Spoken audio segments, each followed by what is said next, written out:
Vamos começar então. Glória a Deus. Boa noite, última arca. Glória a Deus. Amém. Alegria estar aqui. Vamos mais uma vez conversar com o nosso Senhor. Muito obrigado, Paizinho, por essa oportunidade. Muito obrigado por cada um aqui. Muito obrigado mais uma vez pela presença do irmão Hermínio. Agora, depois de recuperado do susto que deu. Muito obrigado, Senhor, porque nós sabemos que esse tipo de testemunho, Senhor, é para mostrar para nós que o Senhor é um Deus presente, o Senhor faz milagres nos dias de hoje, Senhor, o Senhor opera poderosamente, o Senhor atende a oração, Senhor.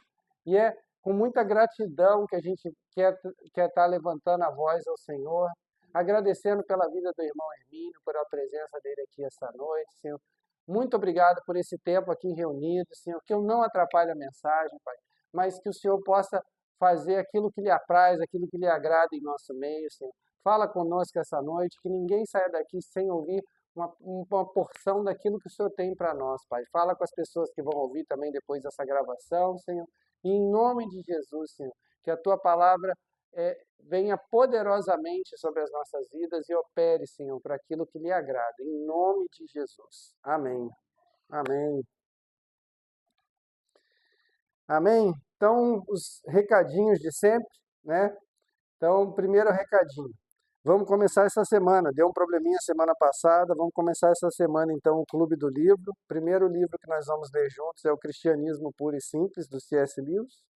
Como eu sempre tenho reforçado, é que tem os fundamentos do cristianismo, mas numa forma para gerar esperança nas pessoas. É uma mensagem.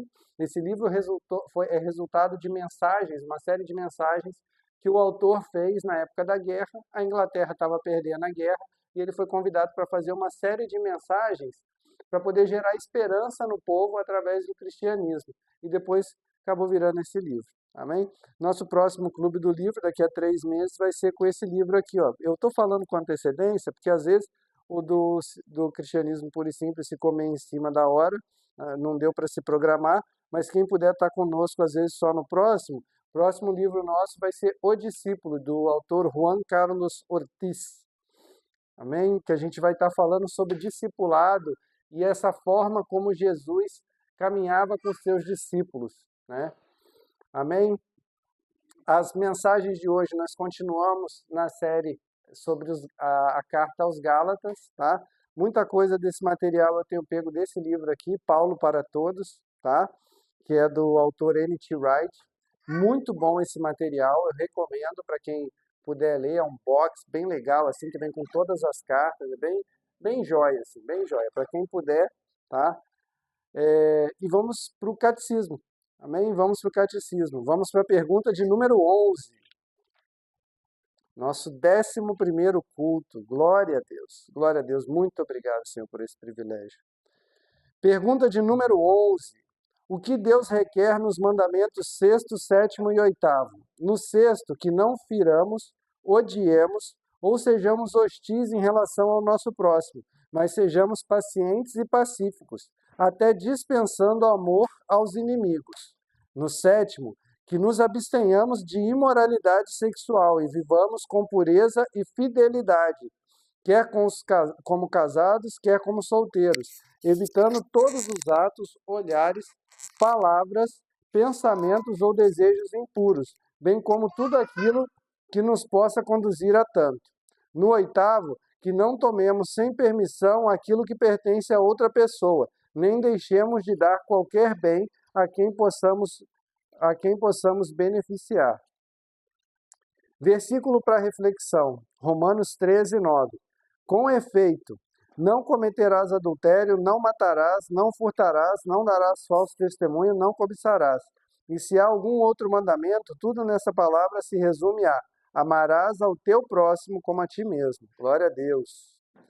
Vamos fazer a oração.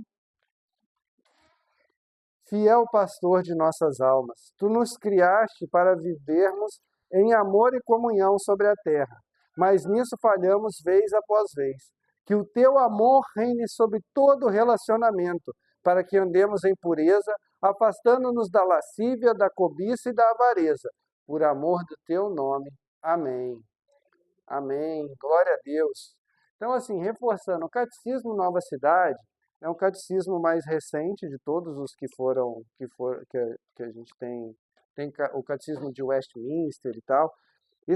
Os catecismos, eles são nesse formato de pergunta e resposta para facilitar tanto a compreensão quanto você gravar o entendimento do preceito que está sendo falado ali, né?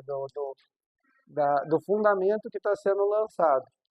E sempre se fundamentando na palavra de Deus, né? E eu gosto do Nova Cidade, por quê? Porque ele é tipo devocional. Ele tem 52 perguntas e respostas para 52 semanas do ano. Para que todo final de semana a gente lendo a gente consegue em um ano completar o livro. E ele também vem, quem tiver oportunidade, é bem legal, porque ele sempre tem 2 teólogos, 2 pastores falando, comentando sobre o preceito que foi feita a pergunta da semana. Amém? Continuando então, vamos começar a palavra. Hoje nós estamos no quinto culto sobre Gálatas. Nós estamos no capítulo de número 5.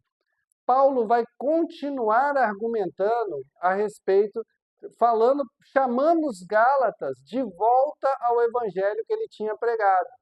E novamente ele vai estar argumentando no sentido de que não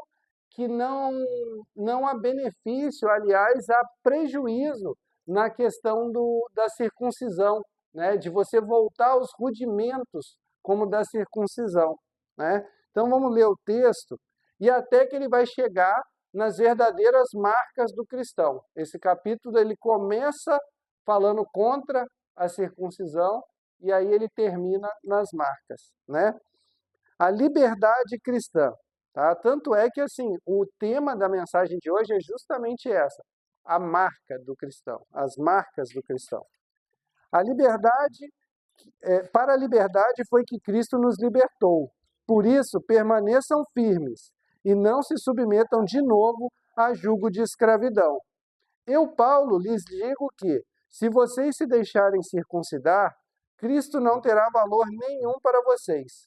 De novo, testifico a todo homem que se deixa circuncidar que o mesmo está obrigado a guardar toda a lei.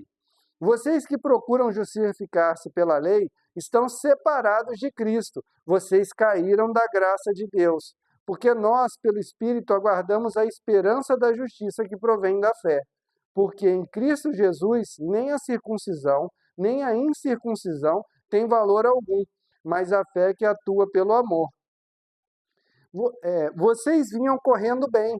Quem vos impediu de continuar a obedecer à verdade? Essa persuasão não vem daquele que o chamou. Um pouco de fermento leveda toda a massa. Tenho confiança no Senhor de que vocês não mudarão a sua forma de pensar, mas aquele que está perturbando vocês, seja quem for, sofrerá condenação. Mas, irmãos, se ainda prego a circuncisão, por que continuo sendo perseguido? Neste caso, estaria desfeito o escândalo da cruz. Quem dera até se mutilassem aqueles que estão perturbando vocês. Até aqui. Vamos pegar só essa perícope para a gente começar. Tá? Então, assim, ele começa falando da liberdade que nós temos na graça. Uma coisa que eu gosto de comparar é o seguinte. O fato de você ter algumas regras não tira a sua liberdade, te dá a liberdade de você não ter consequências para as coisas. Em que sentido? Vamos supor, minha menina, se eu ensino para ela não enfiar o dedo na tomada, ensino para ela não pôr a mão na panela em cima do fogão aceso, entendeu? Eu estou sendo um pai restritivo, estou sendo um cara que restringe ela, que, na verdade, eu estou cuidando dela, para ela não ter consequência, para ela não levar um choque, para ela não queimar. Só que, assim, não é esperado que quando ela tenha 20 anos, eu precise continuar falando, Esther, para de enfiar o dedo na tomada, minha filha. Esther, não põe a mão na panela quente, minha filha. Eu vou precisar falar isso com 20 anos? Não, porque ela já internalizou essa mensagem. É isso que Deus espera dos filhos maduros. Quando a gente está caminhando na graça, você não precisa mais da lei nessa forma de ficar toda hora falando. Ela já te guiou, ela já foi um tutor, mas você como filho maduro, o Espírito Santo opera no teu coração para você não fazer, entendeu? E se você continua fazendo dissolutamente, possivelmente não está tendo essa operação, você não está permitindo essa operação do Espírito Santo. Então você vive em liberdade porque você não tem que ficar escutando isso toda hora, porque você já internalizou a mensagem. É a liberdade do filho maduro, né? E assim, não se submetam novamente ao jugo. Por quê? O que ele está falando aqui? A qualquer coisa que você fique fazendo para ter o favor de Deus, para participar da salvação. Porque no contexto era circuncisão, mas hoje em dia várias outras marcas são colocadas para que você seja salvo. Olha, se você não andar com a roupa tal, você vai ser condenado. Se você... abre ali, fazendo um favor. Se você não andar com a roupa tal, você está em pecado. Se você não vai para o céu. Se você não dizimar, você não vai para o céu, porque você está roubando a Deus e o ladrão não vai para o céu. Entendeu? Se você não guardar tal dia da semana, você não vai para o céu. Entendeu? Então você fica condicionando a salvação a coisas que a pessoa faz. E aí ela não faz porque ela internalizou o princípio, ela não repousa um dia por semana porque ela internalizou o princípio que o nosso descanso está em Cristo. Ela faz porque ela quer merecer a sua salvação. Ela não usa uma roupa mais decente porque ela internalizou o princípio através do Espírito Santo. Ela usa uma roupa mais decente porque ela quer aparecer para os outros e merecer a sua salvação. Ela não oferta com generosidade porque ela internalizou o princípio, porque ela entendeu que aquilo é uma demonstração de gratidão ao que Deus deu para ela e fez por ela. Ela está fazendo aquilo ali para ter mérito perante Deus, né? Então, esse tipo de coisa é escravidão, porque você tem que fazer um negócio que você está fazendo contrariado para merecer. Entendeu? Você não internalizou o princípio do dízimo, você está fazendo aquilo ali contrariado. Você está assim, ai meu Deus, isso aqui... É aquela moçada, uma vez eu vi uma ilustração que é mais ou menos isso, é aquela moçada que joga no gasofilácio, né? Gasofilácio é aquela urna, né, onde botava os dízimos e as ofertas, e aí o cara se abraça, você vai fazer tanta falta, que saudade e tal. Aí ele dá, mas aquela dor no coração, assim, de dar, né? E é mais ou menos isso a ilustração que a gente vê. Então, às vezes, o cara faz só por obrigação, ele não internalizou o princípio, né? Então, ele não tem essa liberdade que o Espírito nos convida. Ele faz para ter uma marca exterior, para a pessoa olhar e falar, nossa, olha a roupa que ele usa, nossa, ele deu oferta, nossa, ele guardou tal dia, olha como é que ele não faz nada nesse dia, entendeu? Então, ele quer ter marcas exteriores. E aí Paulo fala, olha, quem faz esse tipo de coisa e acrescenta isso, vai ser condenado. Eu tenho certeza que vai sofrer condenação. E se o cara está querendo fazer essa marca em vocês na pele, a circuncisão, né, que é aquela corte na pele do pênis ali, ele chega... Aqui essa versão ela é mais amena, é mais queridinha. Ele fala, quem dera que se mutilassem, entendeu? Só que no original, a gente vai ver no capítulo 6, que ele fala que ele escreve com letras grandes para poder chamar a atenção. E nesse pedaço aqui ele fala assim, quem dera fossem castrados. Entendeu? Eles estão querendo te cortar a pelinha? Não, não é. Esse pessoal que quer cortar a pelinha, eles tinham que ser castrados para eles aprenderem uma lição. Você vê o nível de indignação que Paulo escreve essa carta. E o peso que ele fala. Imagina, porque as cartas, gente, não era uma cartinha secreta de amor, que o cara abria bilhetinho, igual a gente abre no casamento e tal, com a esposa, não. Esse tipo de carta, o cara mandava, uma minoria sabia ler, então as cartas eram para a congregação. Então você pegava aquele rolo e sentava todo mundo, no melhor estilo, senta que lá vem a história, senta ali todo mundo, o cara começava, ele falava, Quanto a esses que estão fazendo isso, quem dera sejam castrados. Imagina o nível do susto que os Gálatas levaram com esse tipo de coisa. Tá? E aí ele fala, gente, se eu pregasse, era muito mais fácil para mim pregar a circuncisão, porque se eu pregasse a circuncisão, eu não tinha que ser perseguido. Eu sou perseguido justamente porque eu não prego, porque aí eu aponto para o escândalo que é a cruz. Porque a cruz é escandalosa. Está todo mundo acostumado a tentar merecer a salvação, a comprar a salvação. E quando vem a cruz e fala que não é mediante a fé, isso é um escândalo. Era um negócio que o povo falava, não, isso não pode existir, porque a gente está acostumado a dar uma oferenda e receber, dar uma oferta e receber. A gente está acostumado com o paganismo, com as coisas assim. E aí vem esse cara e fala, não, a partir da cruz é mediante a fé. Todo o preço já foi pago na cruz por Cristo. Não tem nada que a gente deva acrescentar. Tudo que a gente faz a partir dali é em gratidão. É por gratidão ao Senhor. Tá? Vamos continuar o texto. Não, e aí ele comenta, né? Vocês iam correndo bem, vocês estavam fazendo direitinho, aí tropeçaram. E aí ele comenta, cuidem, porque um pouco de fermento pode levedar toda a massa. Um pouquinho, um negocinho que você faz, por exemplo, agora é a circuncisão. Daqui a pouco você vai inventar uma outra moda, daqui a pouco você vai inventar uma outra moda. Entendeu? Porque você vai querer criar um conjunto de regras até para você poder ser mais merecedor e para você se sentir mais digno do que o outro, para você ter um padrão de comparação e falar, não, eu não sou mais só circuncidado, eu sou circuncidado e eu uso a veste sacerdotal, eu sou circuncidado e eu falo bem bonito, eu tenho um linguajar diferenciado, não sei o quê, e aí o cara vai querendo cada vez mais ter aquela manifestação exterior do Evangelho. Uma coisa que eu gosto é que ele comenta aqui, ó. Deixa eu ver. Vamos lá.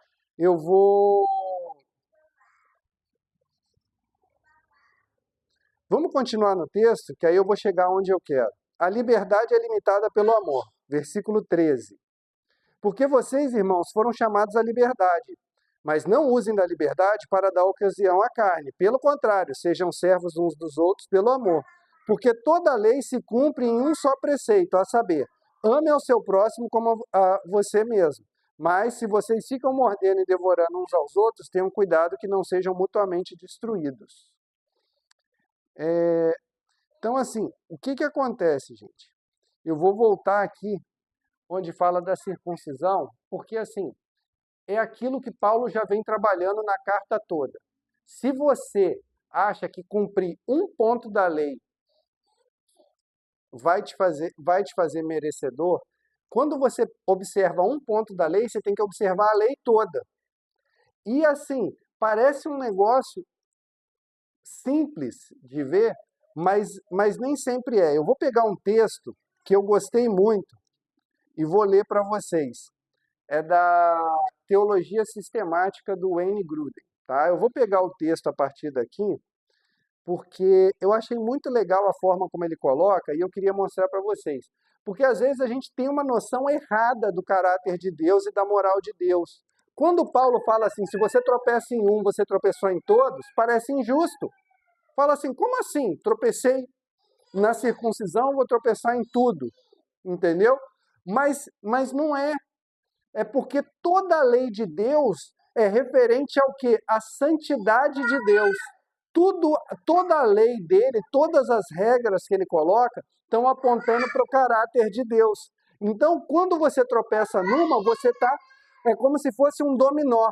Você bateu naquele dominó, aquela pilhazinha de dominó, e vai tuc, tuc, tuc, tuc, tuc. E aí o Wayne Grudem coloca isso muito legal na teologia sistemática dele, numa nota de rodapé. Ele coloca assim, compreendemos mais claramente esse princípio se nos damos conta de várias leis morais de Deus, são simplesmente aspectos diversos do seu perfeito caráter moral, ao qual ele espera que nos conformemos. Violar qualquer parte dele é tornar-se diferente de Deus. Por exemplo, se eu roubo, não só violo o mandamento que proíbe o roubo, o 8º mandamento, mas também desonro o nome de Deus. Terceiro mandamento. Desonro meus pais e sua boa reputação. Quinto mandamento. Cobiço algo que não me pertence. Décimo mandamento. Coloco alguma posse material acima do próprio Deus. Primeiro mandamento. E executo uma ação nociva a outro ser humano, prejudicando-o. Sexto mandamento. Refletindo um pouco, vemos que praticamente qualquer pecado viola algum dos princípios corporificados em cada um dos 10 mandamentos. Então você pensa assim, mas eu só roubei. Não, você antes de roubar cobiçou. E quando você roubou, você feriu. Você desonrou seus pais, porque você desonra a reputação deles. Você colocou alguma coisa acima de Deus no seu coração. Então, por isso que quando ele fala assim, se você tropeça em um, você tropeça em todos. Você não vai conseguir se justificar pelas suas obras. Ninguém vai ser salvo pelas suas obras. Ninguém vai merecer. O único que cumpriu toda a lei foi o nosso Senhor e Salvador Jesus Cristo. Por isso que é somente através dele que nós conseguimos chegar ao Pai. É somente através da fé no sacrifício dele que nós conseguimos chegar ao Pai. E agora nós vamos caminhar um pouquinho mais nisso e eu quero, antes da gente chegar nos frutos do Espírito, eu quero mostrar para vocês que esses princípios de frutos e de circuncisão, eles são antigos, tá? Uma coisa que acontece e que Paulo vai mostrar agora para nós, as marcas, Paulo não tira... Gente, uma coisa que eu acho muito legal é que, assim, todos os profetas, os caras não tinham assim, eu estava andando de boa assim na rua, de repente, fecha o tempo e tal, e ele tem uma visão, céus abertos, e aí que ele vai aprender que você não pode ter uma idolatria, e o povo caiu em idolatria. Não, eles refletiam diariamente nas Escrituras, e na reflexão Deus usava aquilo e trazia para eles o entendimento que eles expressavam na profecia. Da mesma forma, Paulo e os outros autores do Novo Testamento, eles refletem sobre o Velho Testamento, trazendo luz e entendimento a partir da revelação do Cristo encarnado. Então, quando você vê Paulo falando assim, olha, o sinal da circuncisão não tem valor, que ele fala, por exemplo, em Romanos, no capítulo 2, verso 22, ele fala o quê? A circuncisão física não é o que Deus procura, mas sim a mudança do coração e da mente. O verdadeiro judeu é aquele que é interiormente, ou seja, que a circuncisão é no coração. Ele não tirou isso dali. Ele não viu isso porque ele, em Damasco, teve uma revelação ali com Jesus. Aquele princípio que Jesus falou com ele refletia algo que Jeremias tinha falado. Ele puxa lá de Jeremias.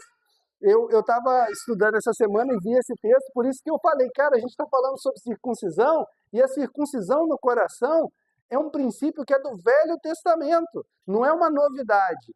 Está em Jeremias 4,4. Deixem-se circuncidar para o Senhor, circuncidem o seu coração. A circuncisão ia ser no coração. Amém?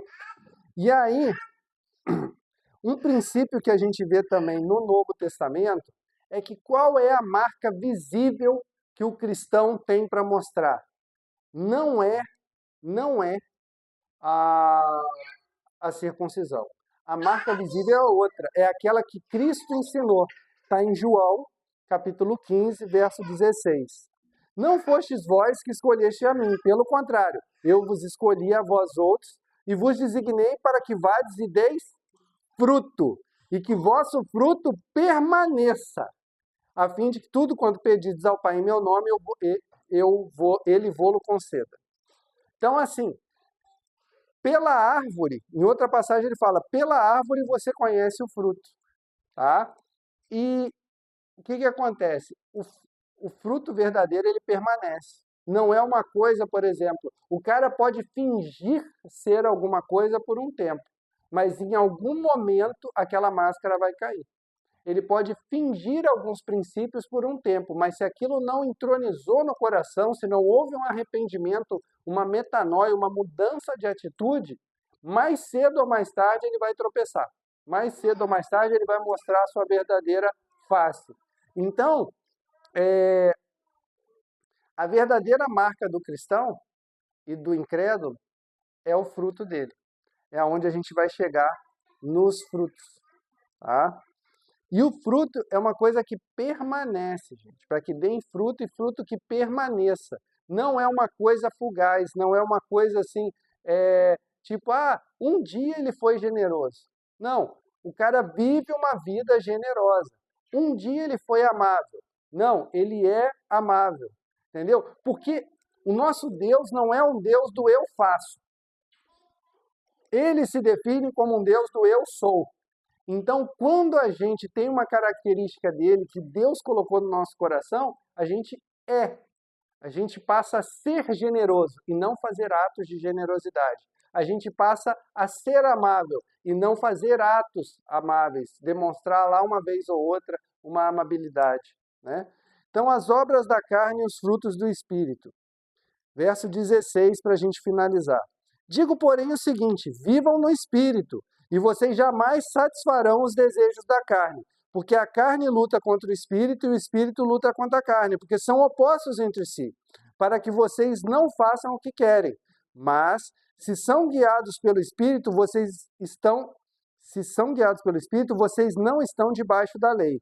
Ora, as obras da carne são conhecidas e são imoralidade sexual, impureza, libertinagem, idolatria, feitiçarias, inimizades, rixas, ciúmes, iras, discórdias, divisões, facções, invejas, bebedeiras, orgias e coisas semelhantes a essas. Declaro a vocês, como antes já os preveni, que os que praticam tais coisas não herdarão o reino de Deus. Mas o fruto do Espírito é amor, alegria, paz, longanimidade, benignidade, bondade, fidelidade, mansidão, domínio próprio. Contra essas coisas não há lei. E os que são de Cristo Jesus crucificaram a carne com suas paixões e seus desejos. Se vivemos no Espírito, andemos também no Espírito, e não nos deixemos possuir de vanglória, provocando uns aos outros, tendo inveja uns dos outros. Amém? Aqui ele mostra claramente o que é a questão da marca no coração. E uma coisa que eu acho muito legal, assim, vocês já devem ter visto várias pregações sobre a obra da carne, aí falando de moralidade e tal. Então, assim, quando a pessoa vive nesta prática do pecado, é o que Paulo fala, se o cara vive na prática do pecado, ele não vai herdar, porque, na verdade, ele nunca foi trabalhado pelo Espírito Santo. Ele nunca foi. O cara vive no pecado. O cara frequenta a igreja, mas vive no pecado. Vive em pecado. Que aquele que está em Cristo é nova criatura. O pecado não tem mais poder sobre ele. Ele crucifica os desejos da carne, né? Agora, o fruto do Espírito, eu acho muito legal uma reflexão do seguinte. Repare todos os frutos do Espírito. Nenhum deles é para você ficar usando com você mesmo. E essa é uma das principais mensagens que eu quero deixar aqui. A questão da vida comunitária, da vida em igreja. Porque assim, se você quer ter a marca do verdadeiro cristão, você precisa dar fruto. Fruto que permaneça. E o fruto que você tem que demonstrar é o fruto do Espírito. Amor, alegria, longanimidade, benignidade, domínio próprio, mansidão, paz. E todos esses frutos são para você usar em comunhão, são para usar com o outro. Você não fica exercitando o amor com você mesmo. É tão gostosinho me amar, entendeu? Você não exercita domínio próprio com você mesmo. Eu vou me dominar para eu não pular no meu pescoço, entendeu? Mansidão, eu vou ficar calmo comigo. Não, todo fruto ele é exercido num relacionamento. Você vai exercer ele no relacionamento externo? Você vai dar bom testemunho de Cristo nos seus relacionamentos externos? Sim, mas ele é trabalhado, ele é desenvolvido, ele é amadurecido na comunhão. Então, É uma das coisas que, por que eu insisto tanto nisso, da comunhão? Porque nós precisamos resgatar isso, gente. Nós precisamos resgatar. Quando você vê a bênção apostólica, ele fala de princípios que Deus manifestou, que são do caráter de Deus. E aí ele fala, quando você fala da bênção apostólica, você fala o amor de Deus, a graça do nosso Senhor Jesus Cristo e a comunhão do Espírito Santo. E muitas das vezes a gente fica só falando amor, amor, amor, Deus é amor, a gente fala graça, graça, graça, para poder ser salvo, mas a gente esquece de exercitar a comunhão, a ponto de chegar hoje em dia, de você ter que defender da pessoa participar de uma igreja, porque o cara acha lindo ser desigrejado e ficar tendo só aquela devoção pessoal no quartinho dele todo dia de manhã. E aí ele fala, não, porque eu sou super espiritual. Que fruto que você está demonstrando, meu querido? Como que você está exercitando o fruto do Espírito? Ah, eu estou amando a mim mesmo, eu estou tendo mansidão comigo mesmo. Por favor, por favor. É na comunidade, não é à toa que a carta aos Hebreus fala o quê? Não deixemos de congregar, como fazem alguns. Entendeu? Não é para a gente deixar de congregar. E é nesse aspecto que eu insisto tanto. Por isso, a gente faz algumas dinâmicas, parece uma coisa meio boba, mas por que a gente tem o culto cedo? Porque já foi pensado nisso. O culto começa às 6 aqui, justamente para a gente poder sair um pouquinho antes e a gente ter a oportunidade. Vai acontecer sempre? Vai ser sempre do mesmo jeito? Não, não precisa. Por quê? Porque senão vira religioso, senão vira uma coisa obrigatória. Mas a gente vai ter a oportunidade de estar compartilhando depois. Porque aí quem não tem compromisso depois pode sentar ali na mesa, a gente bater papo, contar caso, conhecer uns aos outros, poder trocar experiências, entendeu? E é isso que eu convido a todo mundo que puder nos assistir a estar fazendo isso, entendeu? Que nós cresçamos em amor. O Paulo faz isso, ele resume, como ao modelo de Cristo, ele resume o quê? A lei no mandamento do amor. E depois, quando ele fala do que o Espírito gera em nós, ele volta a começar na lista com amor. E isso é para ser exercido em comunhão, na dinâmica da comunhão. Que nós possamos buscar essas marcas. É importante, e ele fala em outras cartas, da gente buscar os dons, operação de milagres, fé, línguas. E nós vamos falar sobre isso de novo, como falamos na semana retrasada. Entendeu? É importante, os dons são importantes, mas o principal que nós devemos buscar são os frutos, porque essa é a marca, é assim que nós vamos ser conhecidos, é assim que nós vamos demonstrar que o Espírito de Deus está realmente agindo no nosso coração.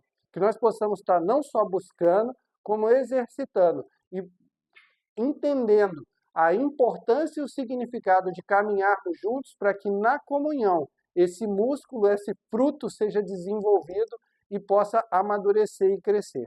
Amém? E permanecer, como a gente tinha falado antes. Glória a Deus. Amém?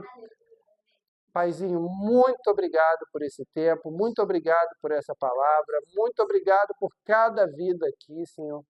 Ó Senhor, fala com as nossas famílias, onde quer que estejam, fala com aqueles que não puderam vir, Senhor, fala com aqueles que essa mensagem vai atingir ao longo do tempo, Senhor. Senhor, que nós possamos ser praticantes e não só ouvintes. Assim como o Senhor falou no sermão do monte, Senhor. Que nós possamos ser praticantes e não só ouvintes, Pai. Que nós possamos fundamentar nossa casa na rocha, Senhor. Que nós possamos obedecer e praticar, Pai. Pai, em nome de Jesus, gere em nós cada dia mais frutos, Senhor. Que nós sejamos daquele solo fértil, Senhor. Que a Tua palavra cai e gera frutos a 30, 60 e 100, Senhor. Em nome de Jesus, Senhor, que nós possamos realmente, Senhor, exercitar isso e exercer entre nós e ao redor das pessoas, que nós possamos impactar essa comunidade, essa cidade com o testemunho, Pai. E que muitas pessoas venham a se achegar a nós, Senhor. E em nome de Jesus, que nós possamos nos manter, Senhor, nesse espírito de comunhão, Senhor, nessa koinonia, nessa coisa gostosa, assim, de estar compartilhando vida na vida, Senhor. E que possamos cada dia mais, Senhor, caminhar e caminhar contigo, Pai. É o que nós te pedimos, nós agradecemos. Despede-nos agora com a tua bênção, Senhor. Leva-nos em segurança para os nossos lares, Pai. Continua conosco, Pai. Cuida dos nossos, Pai. É o que nós te pedimos, nós agradecemos, bendizendo o teu nome, em nome de Jesus. Amém. Que o amor de Deus, que a graça do nosso Senhor e Salvador Jesus Cristo e a doce comunhão do Espírito Santo desçam sobre nós e permaneçam, em nome de Jesus. Amém. Glória a Deus.